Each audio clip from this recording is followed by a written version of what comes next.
Breaking: he just called for Trump's life and proved he's prepared to kill him, won't stop. It's been a frightening week for Americans after Muslims across the country are making good on their threats to violently retaliate after President Trump announced he'd be moving the U.S. Embassy to Jerusalem. On Monday, an Islam-practicing psychopath set off a bomb in New York City, detonating a homemade pipe that was attached to his body with velcro and zip ties, just 24 hours after the Muslim Brotherhood declared war on America.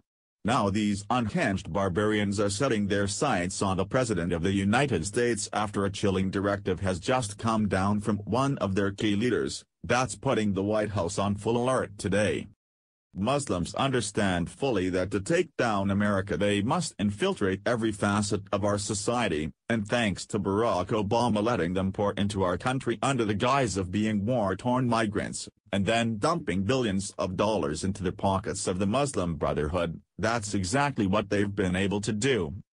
The Muslim Brotherhood has been quietly blending into our society for 30 years in anticipation of 0 hour when their sleeper cells would be activated for a full confrontation in the form of violent terror attacks. This violent trend we've seen over the past several months lends credence to the fact that Muslims are now in the final phase of bringing down our country, where over the weekend Muslims flocked to New York City, vowing that the army of Muhammad would be returning. Now Obama's Muslim Brotherhood agents who he's been secretly funding for years have just set their sights on President Trump, as their desire for Islamic domination will not be quenched until the blood of Americans are flowing in the streets. Muslim Brotherhood agent Nidal Sakhr, who now resides in South Florida, is vowing that it's just a matter of time before Trump is executed by their people. And given the fact that Muslim Brotherhood operatives have already managed to infiltrate our government at the highest levels, this threat is nothing to take lightly. Front Page magazine has kept a record of every threat that Sakhr has made, whose vitriol started earlier this fall and has gradually metastasized into a full threat to kill the president. They reported. On October 19, from a location in Huntington Beach, California, Nidal Mohammed Sakhr issued the following in a tweet about Donald Trump: "Get rid of Saab. Impeach or else." The next day, Sakhr reiterated his threat with even more obscenity. He tweeted, "Get rid of the MF. Impeach or else." 10 days later, on October 30, Sakhr dropped the warning and outright called for the death of President Trump. He tweeted, "Execute Saab traitor Donald Trump." And the same day, he tweeted, "Donald Trump, you are toast. I guarantee it." Sakhr issued similar threats last September and July. Why is he allowed to continue with these threats without being arrested? His account hasn't been suspended on Twitter either. He also has a website, nidalsakhr.com. Front Page continues.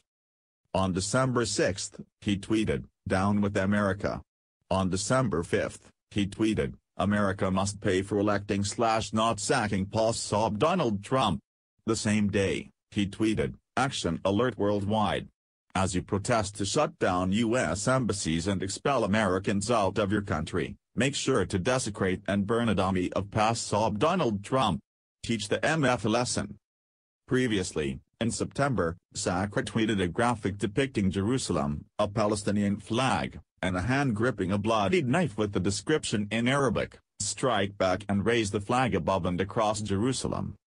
This latest threat on the president's life falls directly on the shoulders of Barack Hussein Obama, who not only dumped billions at the terror group, but established their legitimacy and frequently invited their agents to the White House to hang out.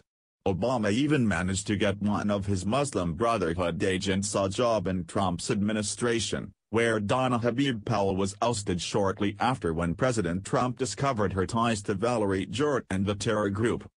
Trump's deputy national security advisor Donna Habib Powell was discovered to not only be a Muslim, but good buddies with Hillary Clinton and Obama's former Iranian Muslim Brotherhood advisor Valerie Jarrett as well, who was reporting everything she knew back to the liberal media.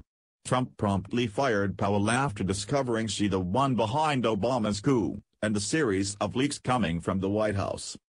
It's time for Americans to wake the hell up and realize there's an active mission underway for terrorists to seize power, as their sleeper cells have now been activated. And now that the Muslim Brotherhood has literally declared war on America and is vowing to kill President Trump, it's apparent that the masks are off, and their guise for blending into our society as peaceful Muslims is now over.